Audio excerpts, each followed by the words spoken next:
J. Krishnamurti was born in South India and educated in England.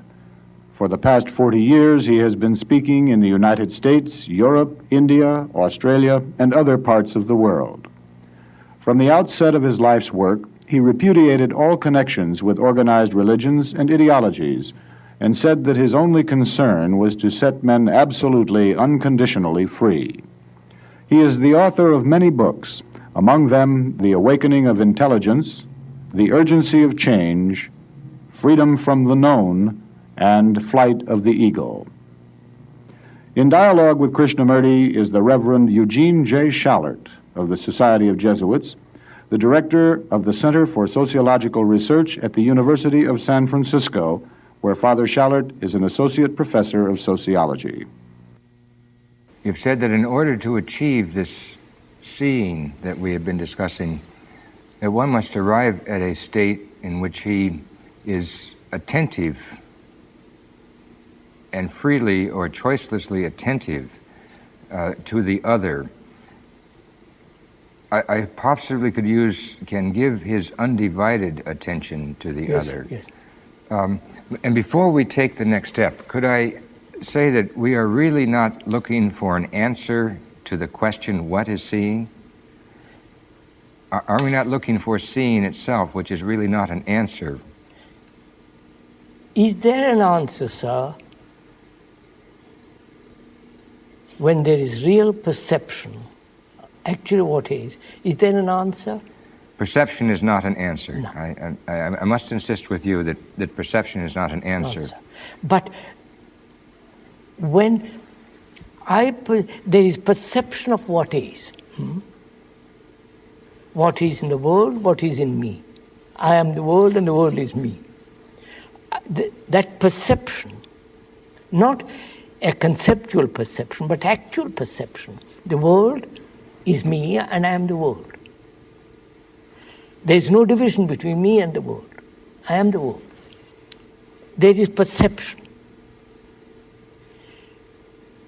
What takes place in that perception? That's what you're asking. Is that it, sir? I'm asking, yes, what takes place in the perception? It is difficult for us to use a word because, in a sense, for so long we have taken each other, our dualities, our world, as a given, taken it for granted. And because of this predisposition to take things for granted, I think we have, in a sense, made it impossible or difficult for us to simply perceive. That's right, yes. But once we can control this and say what we are really interested in is the simple perception that precedes all rational, logical knowledge of any kind, or all of our biases and all of our prejudices, and from which these biases do not come, then we are ready to rather, wouldn't it be putting it, there is no perception if there is a bias. There is no perception if there's a bias. That's right. A bias is that which precisely makes perception impossible. It's when I do not want to perceive you. Of course, I build a barrier. Build a barrier, yes. Whether it's a barrier of religion, barrier of politics, barrier of whatever it is. Now, if it is true that in the pursuit of seeing you in the pursuit of the perception of you, what is needed within me is not me. Yeah, that's right. And what is needed within you is not you. Yes. Then, when we speak of such things as perception, are we not in some way or another speaking of such things as oneness or truth? I would not come to that yet. To me, it seems seeing the world is me and the world, I am the world, or I am you and you are, seeing. Psychologically, whether I'm a Hindu, Buddhist, Christian, we are the same.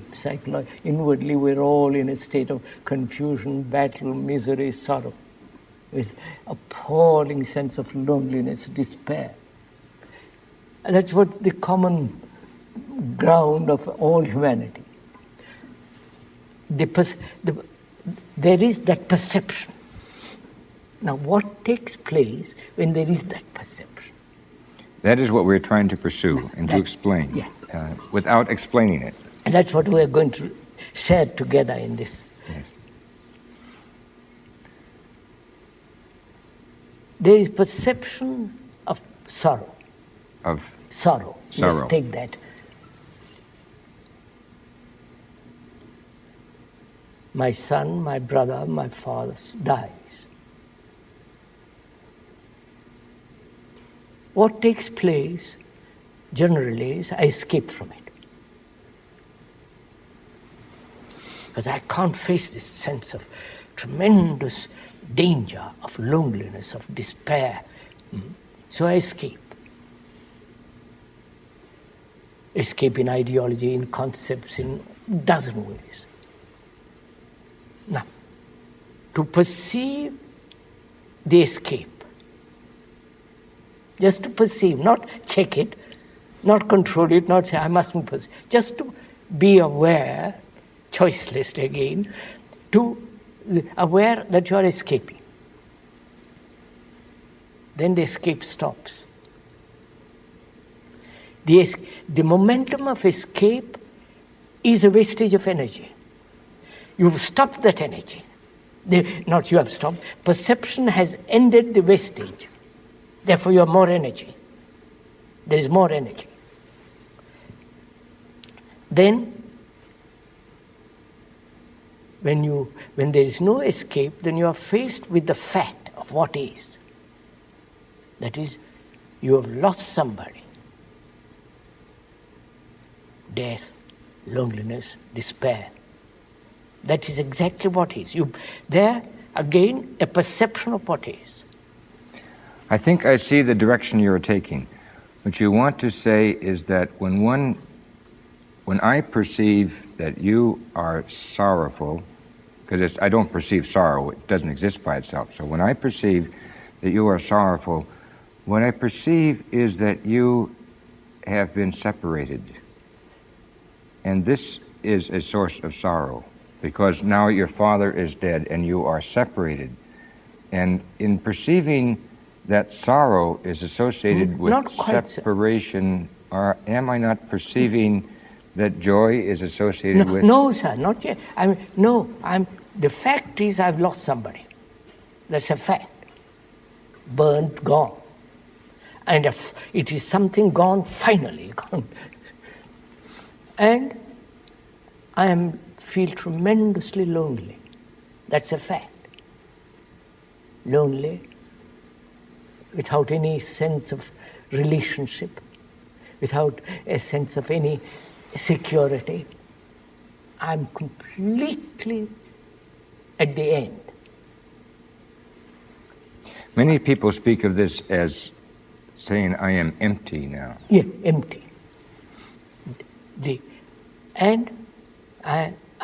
is an awareness of this emptiness, of this loneliness, of this despair. I said, when you don't escape, you conserve the energy. Now, there is this conservation of energy when I'm facing the fear of my loneliness. I meet it.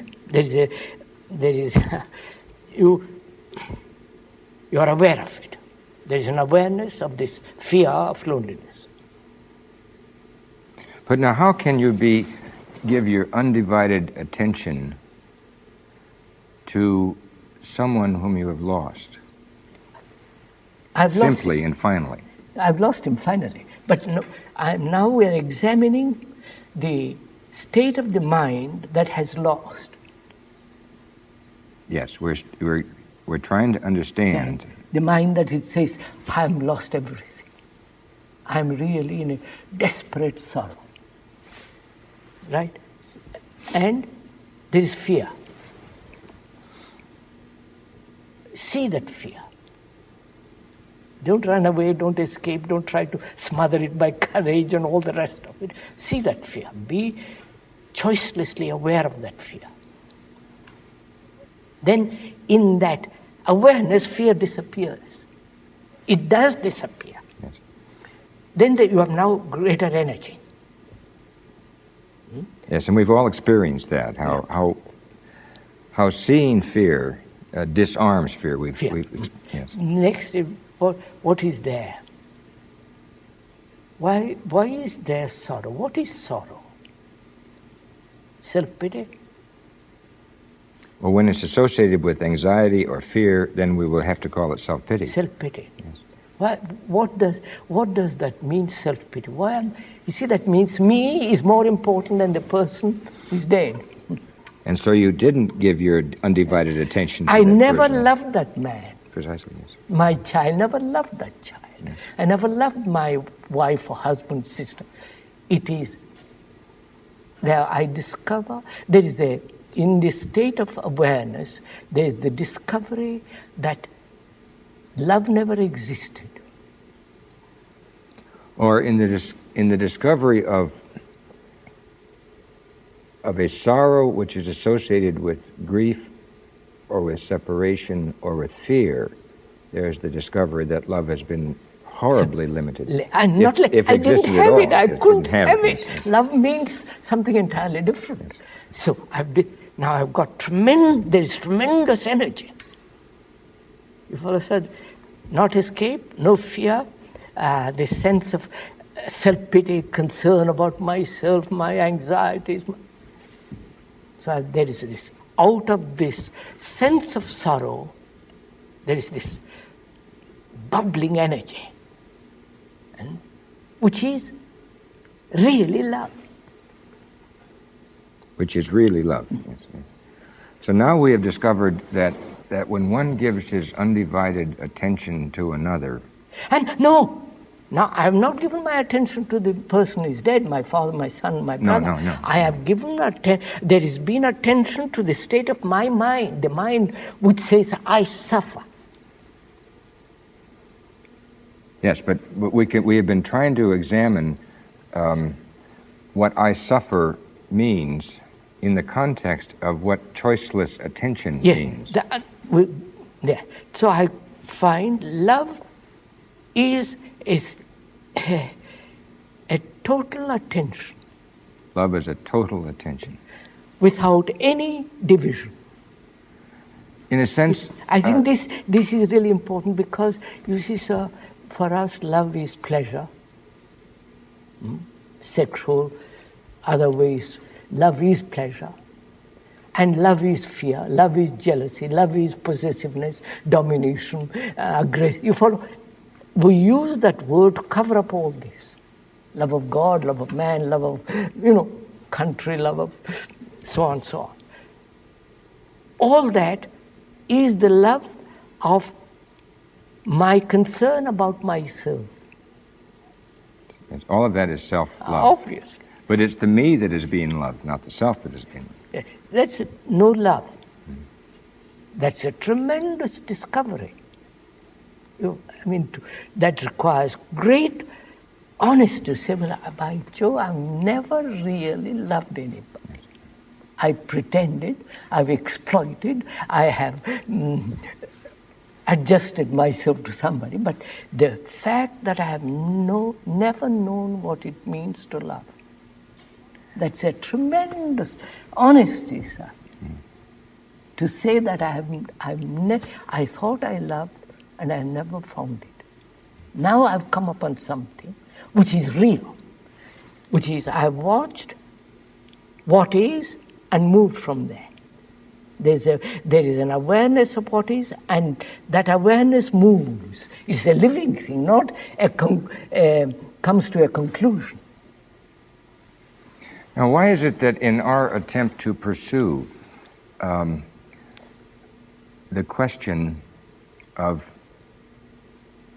undivided attention or choiceless attention or simple seeing, that we very naturally slipped into the question, and I think it's not really logical, it's very naturally slipped into the question of simple loving as opposed to fictitious or fraudulent loving or conditioned loving.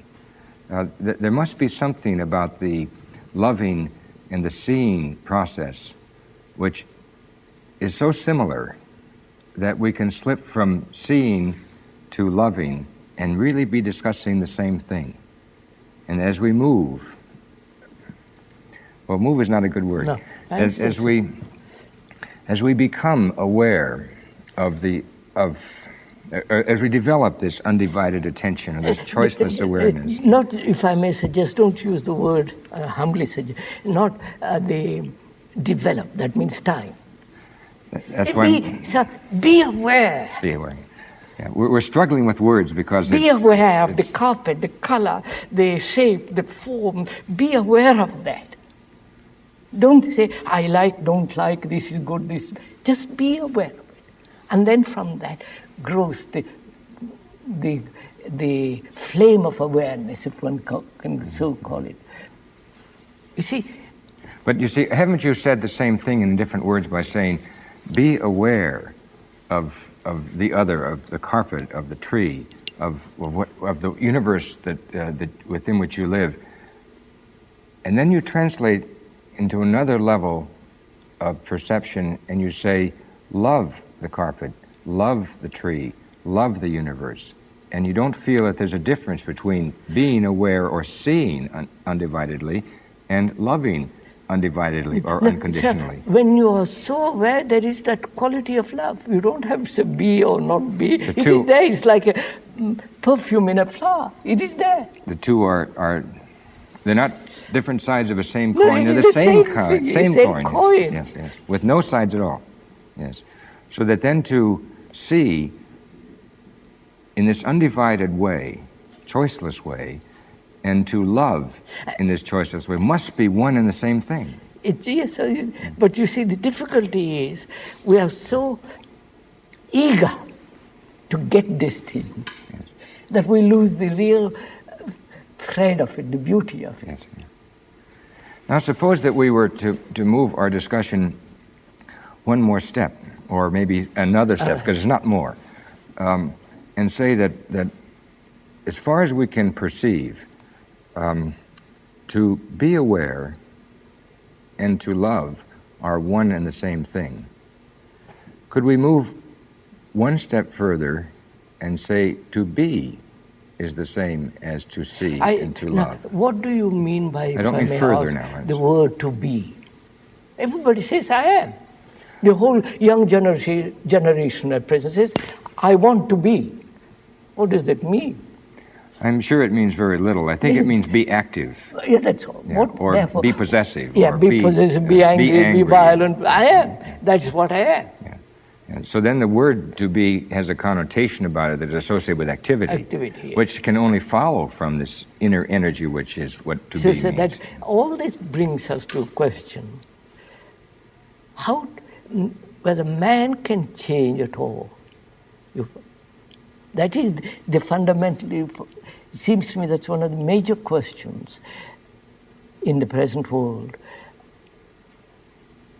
The structure and the nature of human beings have to change. Well, when you use words like structure and nature, Structure in the sense those mean categories to me. No, the way he lives. Can man's lifestyle change? Yeah. The way he lives, the appalling pettiness, the ugliness, the violence, the brutal, what's going on. I would say that there should be nothing but despair relative to the question of change if, when we're dealing with the question of change, we were dealing with the creation of new categories to replace old categories. No, I don't mean that. If, on the other hand, we were dealing with the question of changing from the without to the within, and can men do this? From the to-do to the to-be, from the pretense of love to the love, from the perception of categories to seeing. Can men change in that direction? I would have to ask that, do men? And they do. You have done it. I have done it. Will men do it? Because man has lived as he has lived with such appalling brutality. Such a deception, such lies, hypocrisy, and all the rest of it. I mean, if I have a son, a brother, it's my concern, my responsibility. Not to change him, but to see what it is. Not, I don't want him to imitate me or conform to my pattern, which is absurd, or my belief. I have none of that.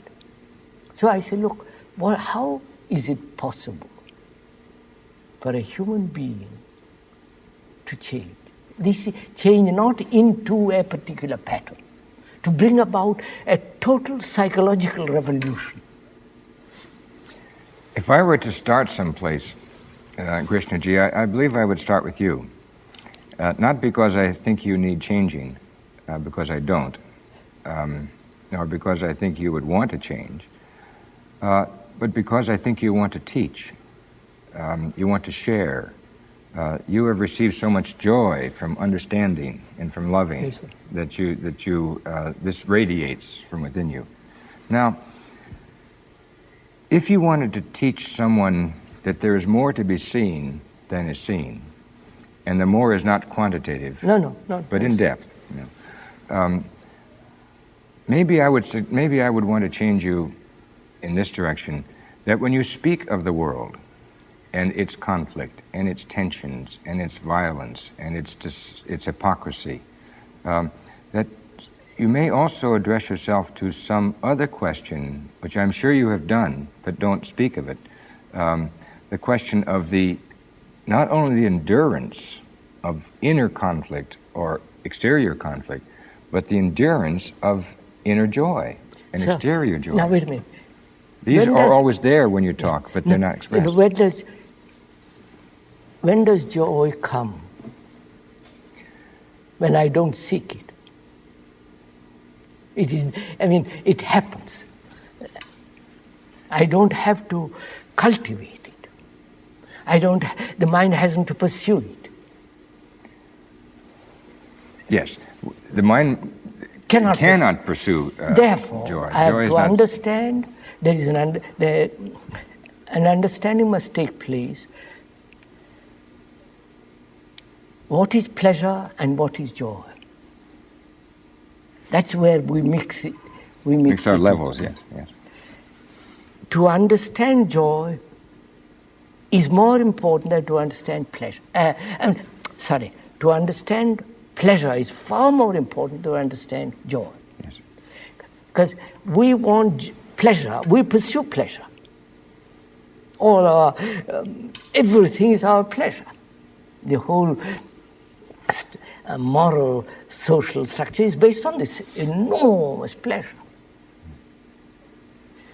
And pleasure does breed fear, insecurity, and all the rest of it. Now, in the understanding of pleasure, the other thing comes. You don't have to talk about it. The other thing flows like a fountain. You don't even call it joy. It's something in ecstasy, something.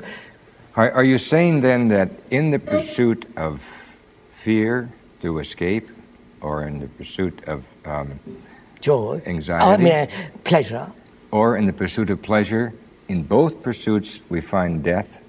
And also a death to what? The dissipation of energy that keeps us from being joyous. That's right. And from being joyous and being seeing and being loving or simply being is all the same thing. So it is, you see, the negation, through negation the positive is. Yes.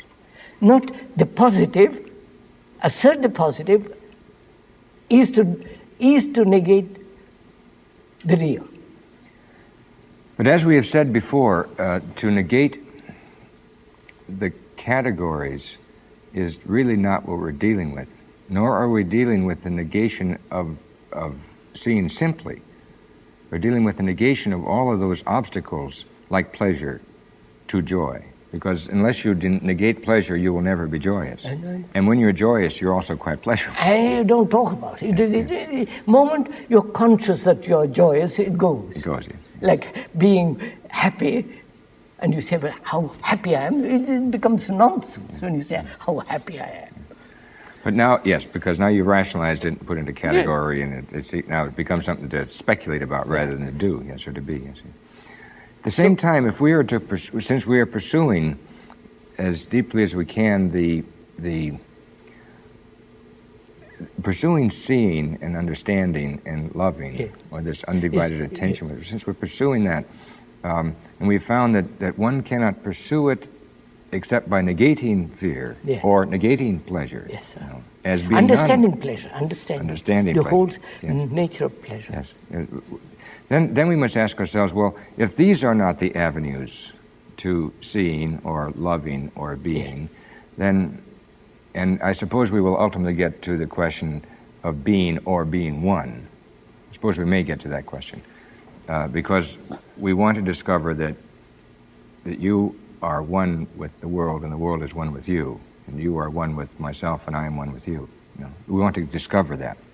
So, and we've seen that that seeing must take place, and loving must take place, and an awareness of being must take place. We've seen what to do to get rid of these things that get in the way of the most exhilarating of all experiences or realities, the reality of just being. I am enough. I don't need these things to be. Here I am. See, that kind of thing. And then what would you think would be the next step that one would have to take? And we're not talking about process or method now. No. What would you perceive to be the next step? Next step of what? In the development... From what? From this undivided attention that we discussed earlier, and from this loving, which we found to be the same as attention, choiceless attention, and from this being, which we found to be the same as loving and seeing or understanding. And now we're trying to pursue your what takes place next? What happens? Experience of... I don't like to use the word oneness, because that gets us at the end before we go to the middle scene. But pursuing, what does one do next after one has seen and has loved and has been, in whatever order one put those? One lives. So that to live is the same as to love and to see, in any real sense. I mean, it means, doesn't it, the understanding of death. The understanding of death. Death. Because to love one must die. Unquestionably. So there must be the investigation, the understanding, the awareness, what it means to die. Without that, there is no love. But could not this be a fiction? Because who is to tell us what it's like to die? We're going to find out. Fine, good. I mean, I don't want anybody to tell me. Right. Because that means authority. Well, it means dead people who can't speak. And no, not only that. If somebody, the whole Asiatic world believes in reincarnation, as you know. Yeah. And in the Christian world, resurrection, all the rest of it. To find this out, one must investigate if there is a thing, any permanent thing in me that reincarnates, that reborn and resurrected. One must inquire into this question if there is anything permanent. Permanent? Nothing is permanent. The carpets go. All the structure, the technological thing, all the thing man has put together is just but you're not suggesting that the measure is permanent. Huh? That the measure, you're not suggesting that the measure is permanent. Measure. The measure. You were born, and you have lived, and you will die. Yes. And this will take you a certain number of years. 30 years, 20 years, whatever it is. Is the measure real, or are you real? No. I'm not talking in terms of measure. So then if the measure isn't real, but something external to you, then do we have a right to say that you end simply? I'm coming to that. So we're coming to that. You know, the whole Greek world thought in terms of measurement. Yes. And the whole Western world is based on measurement. And the Eastern world said measure is illusion. And they went into other kind of measures. Yeah, other kind of measure, and they call it immeasurable. Yes, yes. Now, I'm saying, sir, living as we now live is a conflict. What we call love is the pursuit of pleasure. Yeah. what we call death is an avoidance, is fear, dread of it. And being afraid so completely, such an ending, we have reincarnation theory, various other theories which give us great satisfaction, great comfort. And that is not an answer. Now, it keeps us from seeing the reality. Reality. So negate all that. So what have we? There must be the understanding of death. What is death? That is the physiological ending. We don't mind that. We all see death everywhere. But what human beings are concerned is the psychological ending, the me ending. The me which says, I own this house, my property, my wife, my husband, my knowledge, I'm going to lose all that. Therefore, I don't want to lose.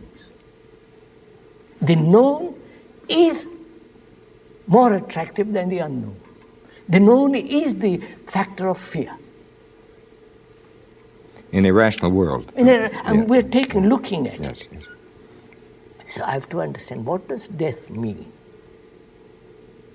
Does it mean that there is a permanent entity, call it the soul, the Hindus call it the Atma, doesn't matter what name you give it, a permanent entity that never dies but evolves, resurrected, incarnated in time? Is there such thing as permanent entity? Not a theory, not a speculative assertion there is or there is not, but to find out for oneself if there is a permanent entity. The me that says, I must survive. Therefore, I must have future lives, whether in heaven or it doesn't matter. Mm-hmm. Is there such thing? Which is psychologically, yes. Which is this, which thought has put together as the me. I cannot conceive of there being a permanent entity associated with what we call the me. Yeah, obviously. Obviously, yes.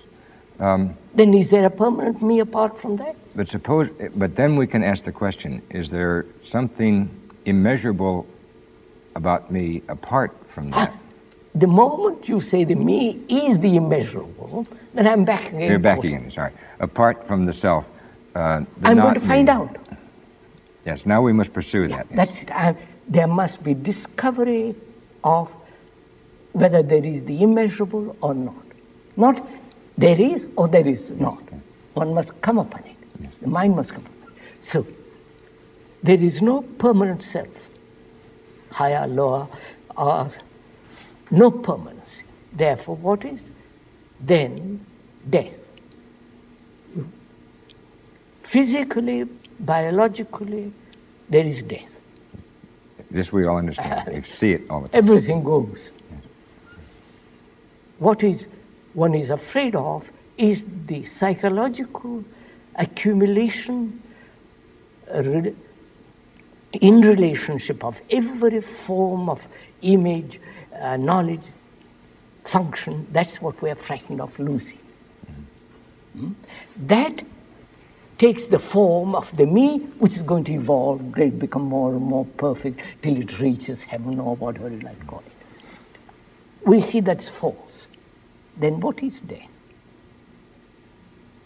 You were suggesting that we can discover the meaning of the words to live by looking for the meaning of the words to die. They are related. They are related. Unquestionably, they're related. They're related. And most religious writers in the history of comparative religion have said that in order to live, one must die. So, as I don't read these books or any of these things, it's an actual fact. To live, you must die. Yes. Which means dying every day to all the accumulations that you have gathered during the day, ending each day dying. So that the mind is fresh every day, is new. Yes, and now, in order that we might pursue the question of to live by looking at the question of to die, and looking at it finally. We do. The ultimate death. We do. Where the body has disintegrated in the grave. Body is important. Look after it, care for it, and all the rest. But bury it when it's dead. Get rid of it. Get rid of it. Bury it, burn it. Whatever. It's simpler. Yes. Yes. Now, suppose that we want to see what happens when one dies, Now, in order to see what happens when one lives. That's what we're doing. Therefore, I must first understand what it means to live, not what it means to die. My life, one's life as it is a turmoil. As it is. It is chaos. It is a mess.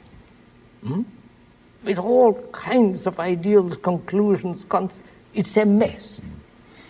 Now, unless if there is no order in this mess, I can't understand what death is. Because death is perfect order. I don't know. And now, by what do you mean? Because order to me is something imposed from without. I'm coming to that. Death is perfect order because it is the ending of disorder. All right, I understand. Yes. So, there must be the ending of disorder in my living. Yes. And the ending of disorder is to be aware what is disorder, choicelessly. What is disorder? My belief, my gods, my country, my saying this is better, all this terrible violence. See it as it is. And when you see it as it is without separation, you have energy, as we went into that. Then, in perceiving disorder, there is order, which is harmony. Now, having established that, established in the sense, see it, realize, be it, then death is not separate from order. They're together. Order means the ending of disorder. Yes, and disorder or order means a consciousness of my presence within you, or your presence within me, or of our oneness. We must pursue the question of our becoming aware, or giving this undivided attention, or loving each other, which each other is eliminated. Yes, in other words, this is a there duality. There is only a state, sir, look, sir, there is no you and me. Yes. I'm not you and you're not me. There is that quality of awareness, choiceless, that sense of attention in which the me and the you ceases. Yeah. You don't say it's unity. Unity implies division. Oh, but you're using unity in the mathematical sense now. I'm just using unity in oneness. To me implies oneness to me means the same as undivided attention. Definitely, yes. It doesn't mean division. It doesn't presuppose division. When there is no, you see, sir, we are discussing what does it mean to live, to love, and to die. Yes. That is, the ending of disorder is the ending of death. I don't know, it's great beauty in this. And in that state, there is not you and me and son, if there is no division. Then you can find out in that state what is the immeasurable. Only then you can find out, not before, because then it becomes merely speculation, or somebody says there is immeasurable, there is no God or God. That's no value. It's only when there is this complete order, really mathematical order, born out of disorder, not a blueprint imposed on disorder. Yes. Then you'll find out. Then the mind discovers whether there is an immeasurable or not. That nobody can say yes or no. Because then if you don't see it, if there is no perception of the immeasurable, then it merely becomes conceptual. And on religions, most religions live on conceptual.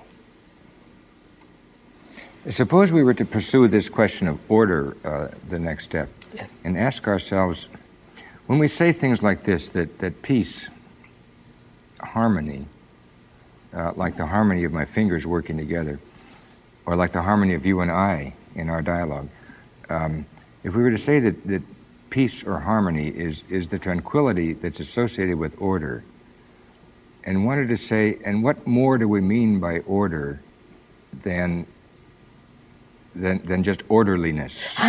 My, orderliness every housewife has. Yes. And can be in complete turmoil in the possession of orderliness. We are talking not only outward order, but deep inward order. Yes. Now, what does this deep inward order? Can I use the word ordination rather than order?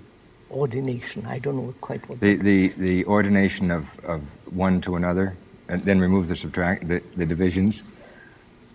Ordination. Oh, if we understand by that word, order in the sense, no conflict. Yes. No friction, no sense of me being bigger than you, or no comparison, no sense of ambition, greed, possession. The real quality of mind which is not concerned with all this bilge, with all this nonsense, then that is order. Yes. So that then order and peace and tranquility, which is energy in its fullness, rather than the lack of energy. Yeah. It's not activity, but it's the fullness of energy. Yeah. So it's dynamic. That is necessary, isn't it? Yeah. Which means when there is that complete order, the mind is no longer in conflict, therefore has abundance of energy. And what has been done by you or by me as we relate to each other in order to achieve I'm using... It doesn't matter. Go ahead. Yes, you understand. In order to achieve this order that we are speaking about. You can't achieve it. You out of being aware of disorder, choicelessly, order comes, naturally. But is it true that many people do not achieve order? And we were also asking the question, can we change disorder into order, or can we change death into life? Can we change hate into love? Can we change blindness into seeing? These are the questions we've been dealing with. And we haven't answered the question, can this change take place? We've just, there it is, so, you know. But if we wanted to deal with this...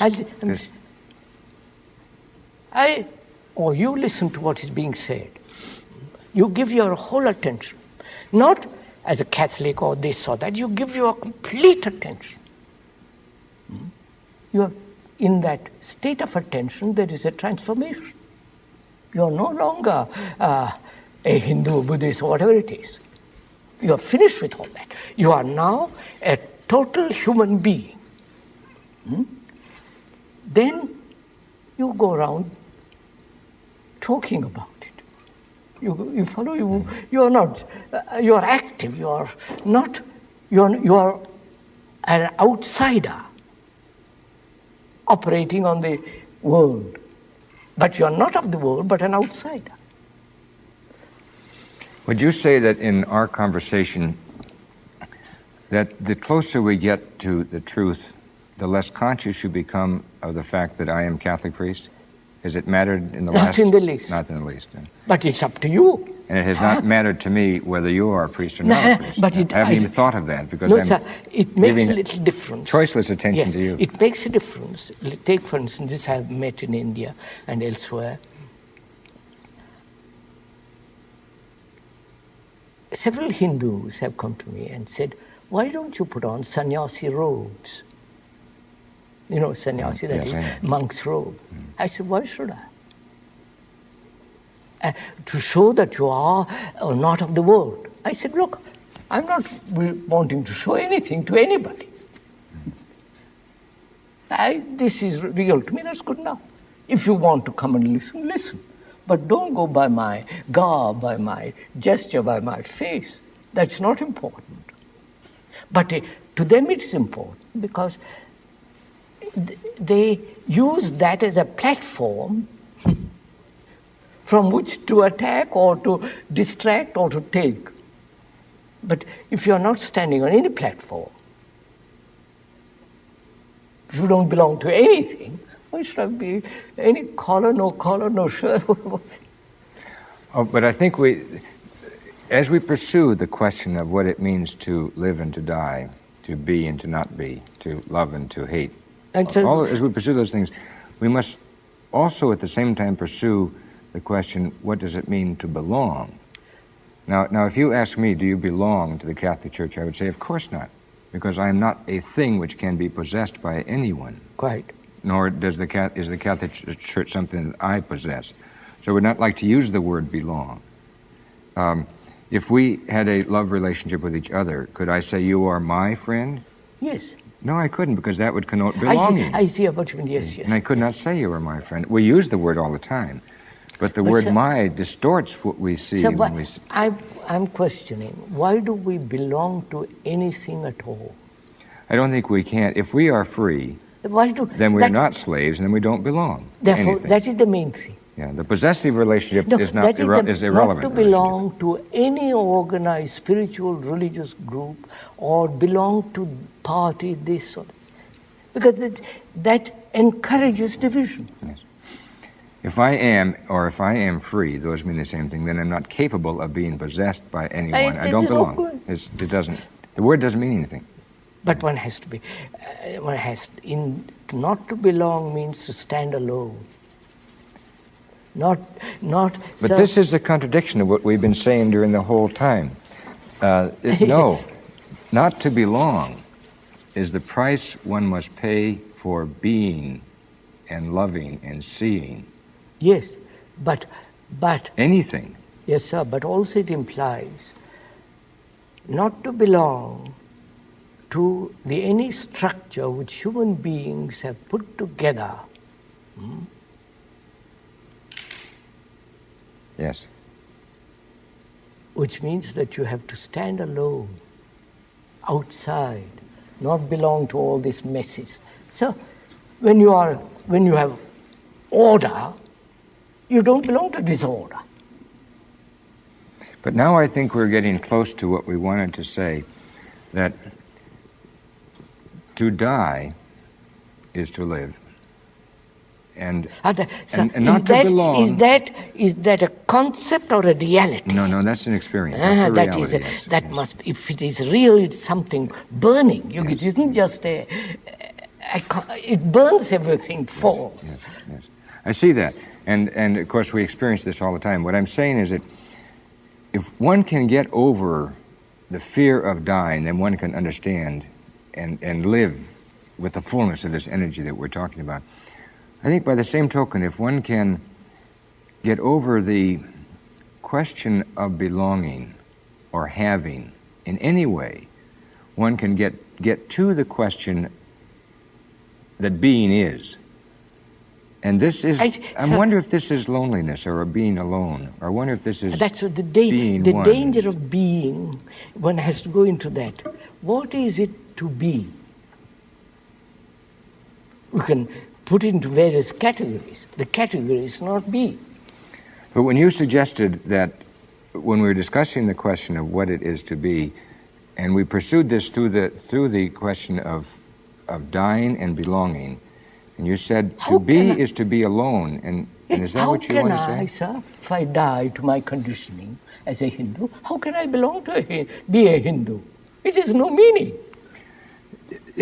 Fine, but having died to be... So you see what happens, sir? I throw away the garb of Hinduism or Catholicism, whatever it is. And what takes place? I am an outsider. I'm an outsider in the sense, I may say, I love you, but I'm still an outsider, because there is a state of disorder to which human beings belong, and the man who is outside, he doesn't belong. Unquestionably, or may not have a sense of belonging, or cannot use the word to belong. I cannot use the word to belong. There is no relationship. There's no relationship. Now, when there is no relationship between disorder and order, You follow, sir? I follow. Then what is the state of the mind which is not that? And you are suggesting that the state of the mind is one of being alone. No, alone in the sense it is not contaminated. It is really innocent. It's really innocence in the sense it cannot be hurt. After all, the word innocency is born, is the root meaning, is not to be hurt. Yes. No, Shara, you know that. So, it is no longer, though it may live in the world, it's not of the world. It's in the sense of conflict and turmoil and all the tension, messy all of stuff. the messy stuff. Yes. And Now, that is absolutely necessary to find out more. Not more in the sense of something more, but that state is absolutely essential to discover the immeasurable or not. Yes, I think this is true, so that we do, in a sense, find seeing in loving and being in being alone. Yes, sir. You see, that is so that mind One must disassociates itself from disorder. Peace. Not one mind. In observing disorder, in being aware choicelessly of disorder, order comes. Yes. You don't belong to one or there is order. Disorder, yes. And as we pursued the question of the meaning of order, or harmony, or tranquility, or peace, we found ourselves with the same answer, but this is to be in the first place. This is to love in the first place. This is to see in the first place. Order, sir, is one of the most extraordinary things because it's always new. It isn't order according to a pattern. Oh, yes, no question. It is a living thing. Yes. Virtue is a living thing. It isn't, I am virtuous. Yeah. No, you cannot ever say I'm virtuous because if you say that, you are not virtuous. But virtue is a living thing, moving, like a river flowing, alive. Yeah. And therefore, in that state, there's something beyond measure takes place. And it's at that moment that one discovers the immeasurable. Yeah. Yes. You see, not discovers. It is there. Yes. Yes. You see, discovery and experience are rather unfortunate words because most human beings want to experience something great because their lives are shoddy, their lives are petty, their lives are full of anxiety. They say, for God's sake, give me greater experience, something more. Therefore, these meditations, these groups forming who meditate and all that, they are searching for that. Whereas they have to bring order in their life first. And then what takes place is something quite beyond measure. I think that's it. So then if we are pursuing the question of the measurelessness, if we are pursuing the... you can't pursue it. Well, and you can't discover it. You can't these pursue are fine. That's good. You cannot pursue it. You cannot discover it. And it's not good to use the word experience about it. All of this we agree on. When one comes upon it, you'd leave the door open, sir. you leave the door open. Let the sun come in. Yes, yes. And if the sun comes in, it's all right. If it doesn't, it's all right. Right, yes, yes. Because the moment you pursue it, you close the door. Close the very pursuit is When the we closing very of the door. search for truth is the closing of truth. Yes, yes, Blocking truth. yes. Right, that's it.